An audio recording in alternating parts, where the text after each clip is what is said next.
Welcome to an all-new episode of Colorful Lives presented by State Farm.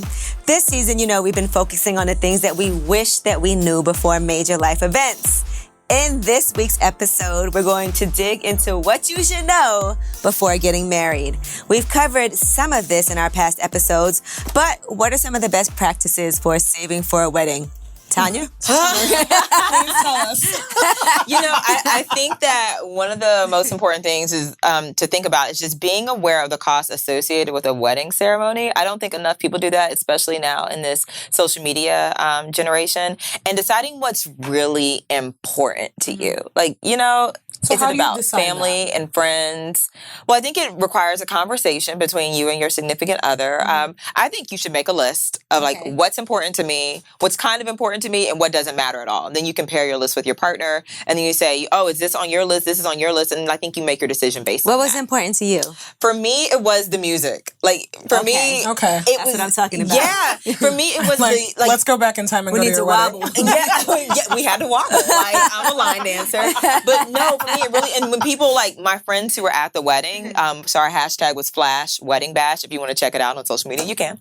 But my friends who were at the wedding, they were like, wow, that was a real fun reception. I was like, mission accomplished. That's how you went. My flowers, none of that, they were beautiful, but we did a destination wedding. And I think that was important for us too, to just have a lighthearted experience because there's so much pressure around getting married. I'm sure you guys, people. I have to think about it now because, one day if I do get married and we have those conversations, listen, a destination wedding is a great idea because then everyone can't go. And so you have to also think about the list, but then there's people that you want to be there, but maybe they don't have the finances. So now do I have to pay? Yeah, especially I didn't care. family members. We did the destination. Listen, it doesn't stop us from getting married. At the end of the day, and that's you have to think about the wedding is about you and your significant other. That's how I looked at it as. It's as long as I'm there and he's there, anybody else, if they can get there, great. Please let him be there. Right? Where's my fiance? But I get it. I know people, and so I do know people who sidelined their dream of having a destination wedding because of someone in their family, and then unfortunately, something happens to that person, or that person passes, and now you've invested all this money in a stateside wedding for someone who's no longer going to be at your wedding, and now you're paying these stateside prices rather than having the destination wedding you really wanted. So it boils down to, who is this about? And because But what about if his family can't afford it? Immediate family. Now I got to get his sister, his mom, his dad.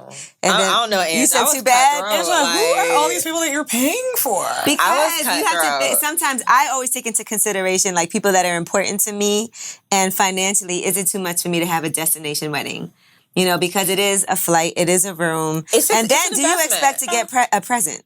I think as a wedding guest, a frequent wedding guest, I think that if you go to a destination wedding, your presence is a present. Yeah, I didn't expect anyone who attended to buy us a present. Right. I think that if they're very close friends, of course you'll give them a gift, in the way that you want to do it. But I think that if you're asking people to pay for a flight, to pay for accommodation and all that stuff, that's the present that they're giving you. Now, if you want to give a present, because our guest registry, we still use gifts from our registry. And I'm like, man, I'm so happy I put this on the registry. I made waffles with our waffle maker. And I was like, this is such a good waffle maker. I'm so glad we got this as a wedding. Do you prefer money or gifts? Because they always say you're supposed to pay at least for what your plate costs. Yeah, at a wedding. It depends. That's how it is in my culture. Yeah, it is. I think it depends. There's certain gifts. We all have those gifts that, we wouldn't have bought it if someone gave us the money for it, but because someone bought it, you use it. So I think that in that instance, but I'm just grateful for whatever we get. And so it's if you want to give money, cool. If you want to buy something off our registry, cool. If you want to buy something that wasn't on our registry, you thought about us and you decided to part with money that you worked hard on, you know? But a thing that I think can be frustrating about this conversation is that a wedding is very different from a marriage. You don't have to have a wedding to have a marriage. Exactly. And a wedding is a party. And I think that in our culture, we use weddings as a gift grab. You know, like people are just like, we want things. I'm about to come up. You know what I'm Now a feeling is like now it's a big photo op. Yeah, like, my feeling is if there's two of you and you're 30 and you live together and you don't already own a waffle iron, I'm like, I have many don't judge concerns us. here. Amina's judging us. Even I have a waffle maker. I just want to say. I'm not judging you. I just think that, you know, showing up for your friends who are married. It wasn't a deluxe waffle maker. How expensive was it? But you know what I mean? Because I think that a lot of tension that occurs in friendship sometimes is like you're friends with people, and then next thing you know, it's like, can you be my bridesmaid? And then you're paying $17,000. That's a to like, whole you know what I mean? other situation, Right. like bridesmaid. But I do think with a wedding, I see. So I used to be an assistant wedding planner in college. How many lives have you lived? So many. So yeah, when I went to school in South Florida, one of my relatives had a wedding planning business. So to make extra money, I would assist her day of. And I remember we had like an $82,000 wedding that I was assisting, and the food was amazing. It was extravagant. And within 1 year, they were divorced. Oh, I went to a wedding that was $400,000. Oh my gosh. Are they divorced? They are no longer together. See, you should ask for your gift back. And you know what? They spent a lot of money on at that wedding? Fireworks.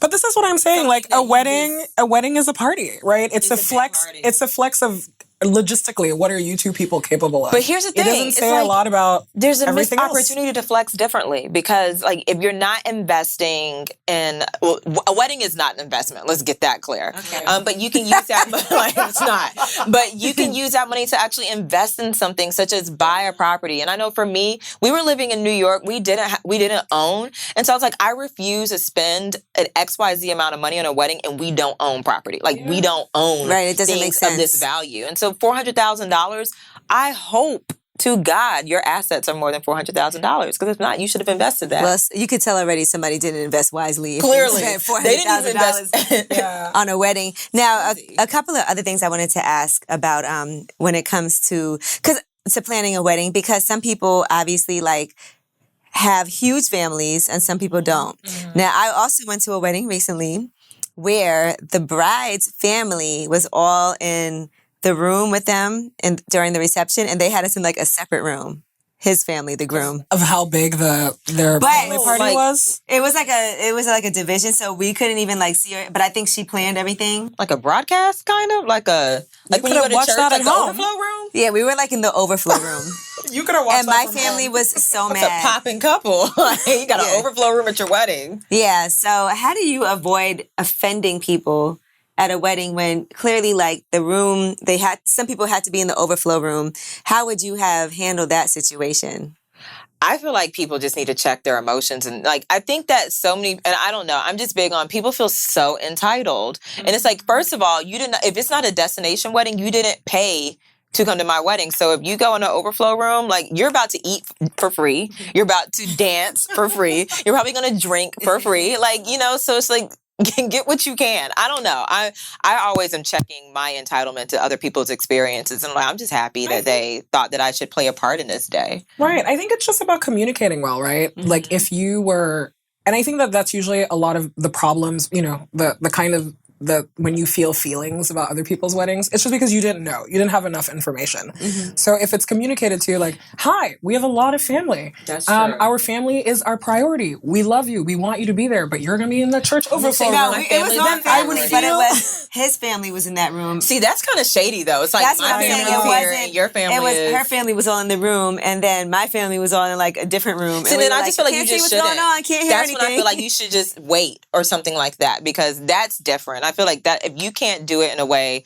that is tasteful, then you might need to wait or look at other options. But people don't feel empowered to do that. There's so much pressure to be like, we're engaged, we have to get married. Pressure and sometimes pressure, like I agree with you. It's like, where's the pressure? The pressure is usually internal, right? Can you pressure us to stay married? How about that? How about that pressure? Like, what do you think is a good price to spend on a wedding? If you had to guesstimate. I don't know, Ange. I think that's relative. Mm-hmm. I think that is relative. And depends where you live. Like, what's the average price that a person spends? Isn't it like I think the average wedding is like $35,000, which Mm-hmm. is not what I paid. In full transparency, all in transportation, everything included, our wedding was $13,000. Wow. Okay, wedding planner. We paid for it cash. And for me, it was really important to have our wedding in Jamaica so we could support the local economy. So even our florist, everybody, my makeup artist, everyone came came from the island. It wasn't from the actual resort. We were very intentional about that. Can you imagine going into debt for a wedding? That sounds like you're starting backwards. But people do, and then like the couple $400,000. I don't know their situation, but can you imagine paying bills on a wedding after you've gotten a divorce? Like, what kind of incentive do you have? Like, I can't stand this person, and now I'm still paying on this debt. I would question everything. I question all my financial decisions up until that point. Now, they always also say that once vendors know that it's a wedding, then they always charge you more. I've heard that, but I couldn't lie about it. That's true. I helped plan a friend's wedding because I was the one officiating. And so she delegated a couple tasks. It was like one friend, like for me, it was like, can you find me a cake? And also I had to deal a little bit with the venue. And we never said there was a wedding. We're like, our friends are having a party, which was true. Our friends were having a party. They got married in the park, and they did my favorite thing because they both don't like wedding receptions. And so because a lot of people were coming from out of town for the wedding, they just gave everybody a list of who was there. And they're like, here are restaurants. You guys should just do your thing, and then we'll come back to dance together. So it's like a ceremony, come back to dance. Wow. But it was so them, and it was great. Yeah. But I remember the woman from the gallery that they got married at was so mad when she saw like a wedding dress and a wedding cake. I mean, and I was like, what's the difference? Too. But I'm like, what's the difference? I get it. Why does it cost more to rent the space? What is the difference? I understand both sides. I was like, they did the thing that they're supposed to do, and why do you feel entitled to charge like a third more because it's a wedding? I was such an honest person. They'd be like, what is it for? And I was like, my wedding. You were like, flash bash, hashtag. A party? What kind of party? What are you celebrating? A union. I'm getting married. Like, it was like, I could not lie about it. Certain things I'd show up and they'd be like, oh, really? Like with the florist, I would think that you could just say, we're having an event and we need... No. Then I was sending references. Same thing with the cake. So then I was sending references because they asked me. Lie but how can you, cake. like, a wedding cake is a wedding cake. You can't really. They got a non-traditional wedding cake. So we just got a cake. You have to have a very non-traditional we have a situation. cheesecake from Juniors.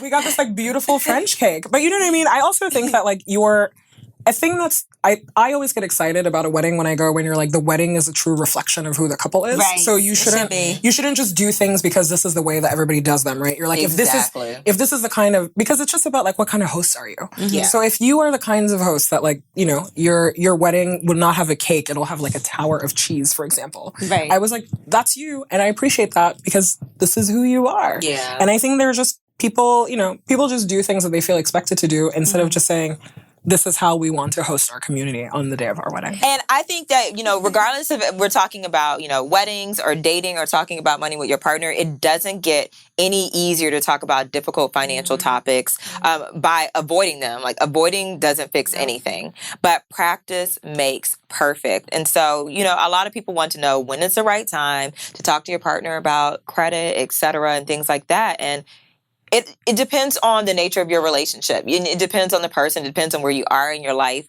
But one of the biggest tips that we can give to couples that share financial responsibilities or liabilities is to schedule those regular financial dates. Like, check in when it comes to your money. Have conversations. Where are we going? What is our vision as a couple? And being open and honest about your financial situations and goals. It can feel intimidating, but it shouldn't, especially if you're going to spend your life with this person. Right. I think before you move in together, you definitely have to have those talks about credit and finances, because once you start sharing those things, I need to know, like, can we both get this apartment together with our names on it, or is your credit messed up? Yeah. I need to know those things. What is your plan to fix And then I like to look at people's spending habits, like, are they extravagant? Do they make sure all this stuff? I need to know what those habits are, because I'm very anal when it comes to money. And my credit is really good, and it took a long time for me to make that happen. Yeah. And I don't need no man, okay, sinking your dragging my credit down. You do not need him sinking your ship. You can do it by yourself. It's also a compatibility thing, right? I don't, because I think sometimes when we have this conversation, a lot of people feel shame because they're like, oh, like one partner doesn't have it together and the other partner has it together. And I'm like, it doesn't have to be. That's not the actual disconnect. The disconnect is if you're not moving in the same direction. Exactly. And right? I was like, you can fix your credit together. You can fix so many problems. Like, we've been so open about like fixing our credit and, getting better about, like you taught me about checking my bank account every day. A thing that used to check that balance. Like, I couldn't do it. I check my credit cards, everything. But you can help each other grow, right? And also when you're partnered with someone, that's the bargain that you're making, where you're like, okay, like we're gonna support each other. But if you are not compatible in the things that you want and you don't have that forward momentum together, your relationship probably is not going to work. Right. And you have to check in when it comes to those big purchases. I don't want to think that you're going to go out there and like buy a brand new car and not say anything to me about Oh man, it. me and my husband would get a divorce if I came home and you had a new car. Don't do it, Cora. I definitely know people that have done that, you know. I mean, look, people don't even like when you don't consult, like, I bought a brand new TV. Like, let me know that you're let's about just talk about let's this. talk Like, about I'm going to say do it, but like at least respect me enough to have this conversation with me before you make this big financial decision. Right. And also, if they're not telling you, it's like, actually, the not telling is, I was like, that's very telling. What else are you that not you telling feel, me? right. I was like, what else are you not saying? And also, it's just, you shouldn't have any hangups about, I'm like, if you're going to spend your life with someone, you need to know their money. Like, you just, because now it's all of our money. So let's talk about it. All of our money. It's all of our money. But you know, it's like I love that you use the word liability because I think a lot of people don't think about it that way. It's like, well, yeah, like if you're partner with someone, their debt affects you. It affects your relationship. If you marry them, their debt definitely affects you, and you are in a lot of states on the hook for it. And you know, you might as well know and not have a nasty surprise at some times. My boyfriend has to be able to talk to money with me the way I talk to you guys about money. Yeah. My husband, we talk about money almost too much. I'm like, just because I do money doesn't mean I want to talk about it all the time. And he'll say, well, you're the money girl. And I'm just like, no. I also, Funny girl. like, I do other things. I just want to watch trash No, TV. all she does is money. We're talking a lot about getting married in this week's episode, and we hope sharing our perspectives helps. But this podcast isn't the only resource. There are nearly 19,000 State Farm agents across the United States who are waiting to help protect what's important to you and guide you through major life milestones. For this week's Ask an Agent segment, we reached out to Zanetta Harris Glover, who has an office in Newark, New Jersey, and we got some practical advice you'll want to consider before tying the knot. What's up, ladies? This week I'm going to share how couples can work towards financial success. First, review insurance needs and coverages. Update your information, add your partner to your home and auto and insurance policies. Consider updating the beneficiaries on your life insurance policy and retirement accounts. And if you both have health insurance plans provided by your employers, choose whether you will keep one or both and act accordingly. Second, be open. Discuss your finances and set goals. Whether you choose to combine accounts or keep them separate, it is important to sit down regularly and discuss progress towards your larger financial goals, such as buying a home, paying for college, and saving for retirement. Another thing to consider is estate planning. If you haven't already, create a living trust with your spouse to reflect your combined assets. Create power of attorney and medical directive documents. Also, have a will or trust in place. Having one could make the settlement of your estate easier and faster. There are many variety of wills and trusts to fit the needs of each individual. Only a qualified attorney should draft these documents. And for more tips on balancing money as a couple, talk to your local State Farm agent or visit us at statefarm.com. Now, in the first half of our show, we were talking about money dates, shmoney dates. So it only felt right that we invite one of our favorite couples, Codie and Tonya Oliver from Black Love. It's now in its third season on OWN, to give us some of their tips for a happy, healthy marriage and how to make it easier to talk about money with your honey. Hey y'all, it's Codie and Tonya Oliver from Black Love, and we are here to share our top 3 tips on how to have a happy, healthy relationship with your boo and your money. No? With yourself, myself, and our money. Okay. So, you know, one of the first tips that we have is talk about money very early, like as early as possible. True. You know, talk about your saving habits, your spending habits, your investing desires. I say desires because when we had this conversation, we didn't have no money. But the sooner that you at least know what the other person is planning or wants to do, the better informed you can be. Notice I didn't say getting on the same page because that might not happen. It is what it is. We did not. We'll get there. So the second thing is to be honest with your partner. Speak openly about your patterns, maybe the patterns of your parents, the things that you have picked up about spending and saving and all of that stuff, because transparency will help strengthen the relationship. especially if you don't agree. And then lastly, especially do what works for you as a couple, because everyone has advice and opinions about what you should do with your money, but all that matters is what you and your partner want to do. Actually, there's one thing that should happen. Okay. Work on your credit. Yes, there's one thing we can totally agree on. Work on your credit. It matters. It opens all the doors. Yes, that's a good point. We agree on that. Because here's what we don't agree on. And we were talking about this just last night. The idea of having an emergency fund.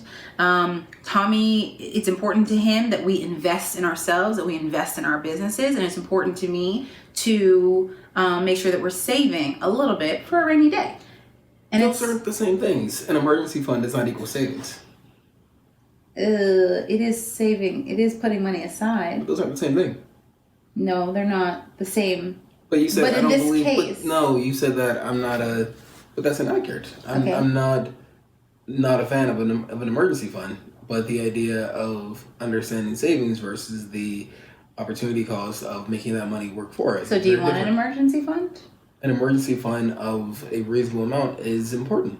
Oh, well. So then we're going to have an emergency fund starting tomorrow. All right, well, we had to keep it really short because we are actually going off to one of our monthly money meetings. And so we'll catch you girls later. Tonya, I know that you've said so much about this before. Yeah, I think, building out a budget requires you to think about what our long-term financial goals are, what our short-term financial goals are.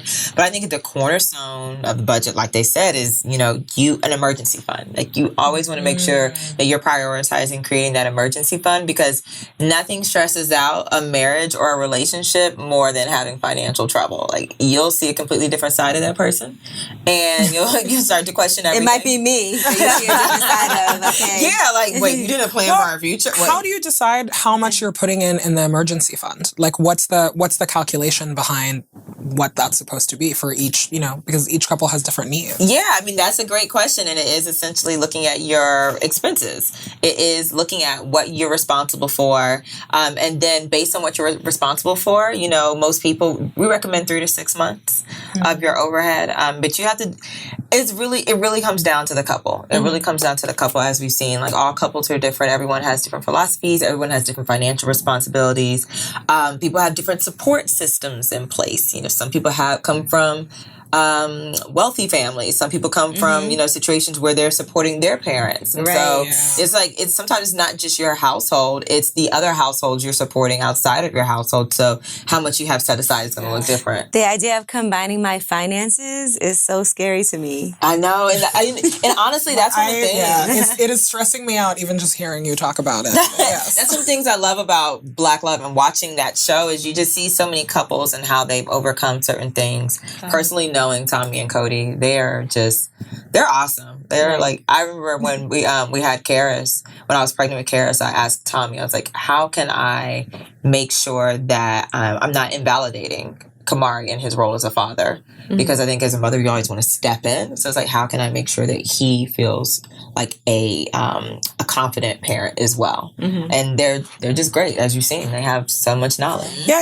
I think as the single person at the table, this conversation is really fascinating to me because I have a very good sense for myself of what my emergency fund needs to look like. I have a sense of, how do I prepare if I lose my own job or if I want to change careers? But how does that change when there's another person in the mix? Like, how do you bring someone into that situation? You know what I appreciate that my boyfriend does is that I don't really have to give money to my family as much as he does. But even though it's his money, he always tells me. Like, good. Because I know for a lot of people, a lot of couples, that turns into an issue. Like, wait, you gave such and such money again. You gave your brother money. You gave your sister money. You gave your mom. And I know a lot of times that can be an issue, but I think it's a good practice now. Like, he might not tell anybody else in the family, but he'll tell me, like, just so you know, I just gave, X amount of money. That's really good. And that's really responsible of him, because I think that especially even when you're not necessarily married yet, you're still not dating, but you're in a long-term relationship. You just haven't fused your lives together formally with marriage. people think that you don't have to communicate certain things. So that's really good, and that's really responsible of him to Can I talk ask, about though, it. when you communicate that, is it like high level, or do you say like there's a dollar amount that, you know, like I'm comfortable with you spending this on something, or I'm comfortable like giving this amount, you know, like is there a threshold that you're like, That's a if great- that happens, we got to talk about it? I had to do that in my own in my marriage. I don't know if we talked about this last season, but I found out my husband paid one of his family members rent and didn't tell me until like something hit the fan, and I was like, wait, what? You so let me get this right. And so that was our compromise, was okay, as long as you are meeting all of your financial goals and we're on track with our goals, you can do what you want with your extra money. But anything over $1,000, we have to talk about it. And do you have to tell each other if you get a bonus or something, or like a unexpected check comes in? I don't have to tell anyone if I get a bonus, but someone should probably tell me if I get a bonus. Yeah, I mean, I do. Like maybe you get an unexpected large amount of money that he doesn't necessarily know about. Is that something that you have to disclose? We communicate about it. We do. We communicate There's some about it. things he might not know. Communicate is such a nebulous word. We communicate about it. Well, I mean, you know, I guess like the question is, if you're not saying something about money, like why aren't you saying it, right? Yeah. I think You that wasn't that's here with these new clothes on. I don't know. Yeah, I've started being better about that. I'm interested to see what other people do when it comes to Yeah, so I mean, that's a good segue though. Like, do you share every kind of account, you know, or do you have like one common pot where like we all contribute and then you have your own separate thing, or is it you have access to every single thing that, you know, everyone is doing in your relationship? Personally, for us, we have our own separate accounts, and then we have a house account. And then we know what our household expenses are. We deposit an amount into our household account to cover our household expenses. And then we have our own Is it a account. percentage, like based on what you make? Like say, all right, let's talk about this. What if one partner doesn't work? Then should the breadwinner set aside a percentage to give to the significant other that's not working? And how do you do that? Well, it's a tough one. I think it's so much of it is doing what works for you. And I know, and like I can only say, so our household is different from my parents' household. Me and my mom actually had a conversation about this recently, because I found out my dad pays all the bills and my mom pays for her car note and, you know, like certain things that are related to her personally. And I brought it up to my husband. He was like, well, It's like, my life would be so different. that's so that's what you want to do? I was like, I'm not saying that's what I want to do, but for us it's different because we're both entrepreneurs. And so 1 month, one person, or, you know, for a couple months, one of us might have an amazing contract, and then the next couple of months my husband might have an amazing project and he picks up, you know, more of the bills. And so for us, flexibility is the most important thing, and being flexible and understanding, okay, this is what you have going, this is what your financial goal is. I know, like I've mentioned before, I created Debt Building My Business. When I decided I wanted to eliminate my debt, I had to talk to my husband and say, hey, I want to become debt free. So would you mind, you know, taking care of most of the household responsibilities so that I can do this, so that I can focus on this? And, you know, he was okay with it. And then after that, he was like, you know, client work is kind of slowed down. Let's have a conversation about going back to the arrangement we had before. And I didn't have a problem with that. And so and then when Karis came, you know, it was, I'm on maternity leave. So I'm not able to work as much as you are. And so the trade-off of you going out and me being in the house is, you know, I have 2 jobs now. Yeah, you're working now out raising with the baby. And, you know, and so, you know, we had a conversation about that. And so I think you have to be flexible. You have to know what works for you. You want both parties to feel like you're being fair. You don't want someone to feel like they're being taken advantage of. Yeah, and it also depends what kind of commitment you made to someone, right? Like, I'm thinking about partners that I've lived with, and sometimes it was, well, we're splitting everything 50-50 because that's where we are at in our relationship, right? And other times, like one time when I dated someone who was much wealthier than me, it took me a long time to figure out, like, oh, I don't need to be going halfsies with this person. I'm like, no, like this is not how But if that he wanted you to. Right. But I just think that, like, you know, the impulse is to talk about it, but also you can have different kind of commitments to people. Like dating someone is very different from being married to them. It's very different from making, you know, like. I think if you're married, the money is, say one person is stays at home, but they're working, like they're taking care of everything on that end. I don't think that you should give them an allowance. I feel like your money is our money. kind of, right? If they're a responsible person with money and you know they're not going to go out and blow it all and go shopping. I think it just depends. Different people like different things, but you should just be able to talk about it and it should just live up to your values. Some people have very old school values. I'm like, I don't respect it and I don't like it. Like, I would never be in a, relationship where you're someone who gets an allowance or do whatever. But I wouldn't want to have it just to depends. ask. Like, I couldn't imagine having to ask, like, I want to. No. And I think at the end of the day, when you're in a relationship, no one should be left completely in the dark financially. At the end of the day, it's important to have some level of communication and respect for that other person because, money is important. It's an important component of our relationships. And acting like it doesn't exist or not talking about it can create more problems than actually addressing money head on in a relationship. Because sometimes people use finances as a weapon in a relationship too, to make somebody feel really bad about them. Abuse. Well, I take care of everything and I hold it down and I'm the breadwinner and you need to do this and I'm not going to give you any money to do anything because they can do that, and that would make another person feel terrible. Exactly. Financial abuse is real. As I shared before, I think that was season 4 when I was a guest before I joined you guys. Yes, the best guest we ever had. That was part of my experience was being in a financially abusive relationship. So I'm very sensitive to that in my own relationship, but I'm also sensitive to that when I'm working with clients, when I'm talking to friends and they're explaining things. Like, you have an allowance? You are a 34-year-old woman, and like, I don't care if you don't work, unless if you don't feel good about this, then you need to have, this is a red light. And maybe you're not in a financially abusive relationship. Maybe it's something you guys have agreed on, but make sure it's something you agreed on and you feel good about. Yeah, and something that you've been really good about articulating too, Tonya, is just talking about how the way that you spend your money actually says about the trust in your relationship, So even hearing you talk about a joint, like a house account, I was like, that is an act of trust in someone, of saying like, okay, like we're both doing this, we're in the same place. Well, actually, so my husband, my house account, tell me, he doesn't know his debit card number, so he doesn't ever use the house account. It's me, but for paying the bills. Yeah, but we both get notifications, and it's funny because a few weeks ago he said, "I'm getting a lot of notifications from the house account." Are you spending money on the house account? Yeah, things are due. Yes. But I don't necessarily, because there was a point where he knew his debit card number and he wasn't checking the account like he should before he was spending money, or he wasn't checking what was due. Because he trusts you. Yeah, and I'd be like, wait, we still have to pay the phone bill. We still have to pay this. Mm-hmm. You know what? Just don't spend out the house account. Okay? I'm in charge. Yeah. I was like, just don't spend, or, ask me before you spend. But now he doesn't know his debit card numbers. Is it hard to buy a surprise or a gift because you guys are so tied in? Oh, no, because we both have individual accounts still. Right. So we have a joint house account, we have a joint house savings account, and then we have our individual savings accounts and our individual checking accounts. And then I have my business saving, my business checking. So I do things for him out of my personal. To me, it's not a gift if you buy me something out of my house account. No, that's not a gift, sir, because I contributed to that gift.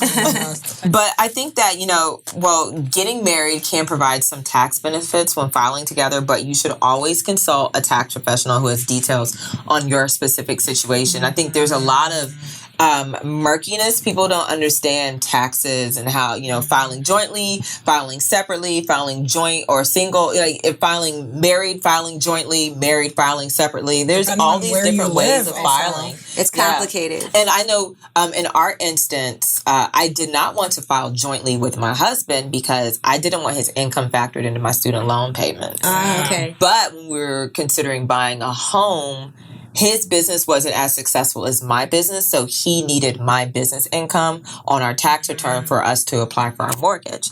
And so we did have to file jointly. I didn't know you had a choice. Yeah, you do have a choice. And so that's why it's important to talk to a tax professional, because they'll look and say, okay, based on this, this is what makes the most sense for you. Because filing separately, the trade-off didn't make sense for me to save money in my student loan payments versus the benefit it would have, in getting approved for a mortgage and, our percentage and so forth. So you have to talk to someone who's a professional in that. And even as a financial professional, I still have people who advise me on tax strategy and tax planning, because you don't want that letter in the mail. No, and you don't know y'all. Like, they're experts for a reason. Just like, with your insurance professional, with your tax professional, your therapist, people are experts for a reason because they have access to a certain toolkit that you as an everyday individual probably don't have access to. Okay, we're all going to center ourselves. We're going to take some deep breaths.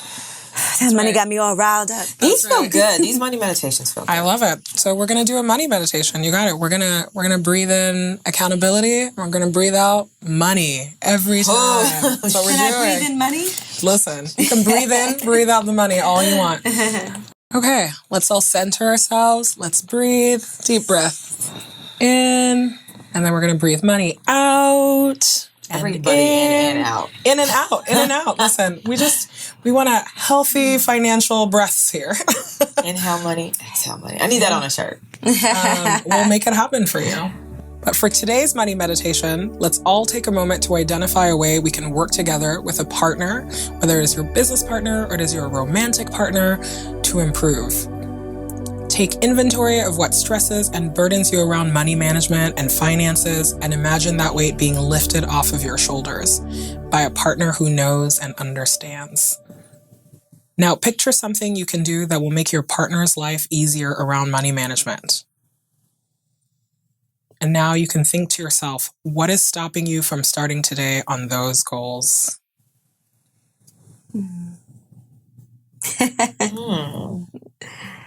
I mean, I can go first. Yeah. I have a lot of business partners that I think of. I think very fondly of them because, I'm business married to them for real.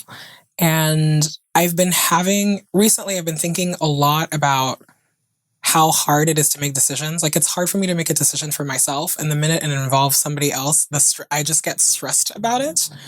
And I think I just really want to commit to being more transparent about that. Mm-hmm. And also to just working on, if we are communicating well, then there's no problem at all. Mm-hmm. Right. And so it's not, I don't want to be internalizing all of the stress that I have about making financial decisions around my business. For myself, I think there's a burden that comes with me having businesses that I started, that I've invested into, also properties that I have. And I always am nervous. Like, I have to make sure I have a certain amount of money. I'm always going really hard to make sure there's always money coming in. But it is something that has always, it stresses me out to know that I have mortgages and things like that. Even though these are great investments, I'm always like, okay, I have to make sure I keep the money coming in. And sometimes I just can't relax. And I know for my boyfriend, his thinking about money is just so different. He's a lot more lax and chill about it than I am. And I'm a lot more like, okay, I got to get this money. And he doesn't mind doing things where he knows he's extending a credit line or, doing certain things that I just am not comfortable with. And so I guess debt has always been, and I know there's good debt, but it always has made me nervous. And I have to get more comfortable with knowing that, at certain points, these investments that might have some debt are still great investments. Yeah. I think mine has to do a lot with comfort as well. I've shared that I've been divorced. So this is my second marriage. I feel old saying that. Mm-hmm. But this is my second marriage. And so because my first marriage ended in a divorce, I always feel kind of like this fear of what would happen if this didn't work out. Right. And so in that instance, I find that I make a lot of financial decisions based on what's best for Tonya, and if Tonya was not married anymore. And I think that sometimes that signals to my husband, like, so are you planning to leave at some point? Do you think we're not going to work out? And kind of makes him feel uncomfortable that I don't see us, going the long haul. So I do have to be better about involving him in my financial decisions that don't directly affect him. All right. Well, of course, we want to hear what you came up with for this week's money meditation. Just use that hashtag live colorful with 2 L's at the end of colorful. So that's the words live, color, and full, FULL. That's that double L at the end. And that's all for this week, y'all. Don't forget to check back next week when we'll be digging into the things we wish we knew before doing home renovation. You're not going to want to miss that one at all. Yes.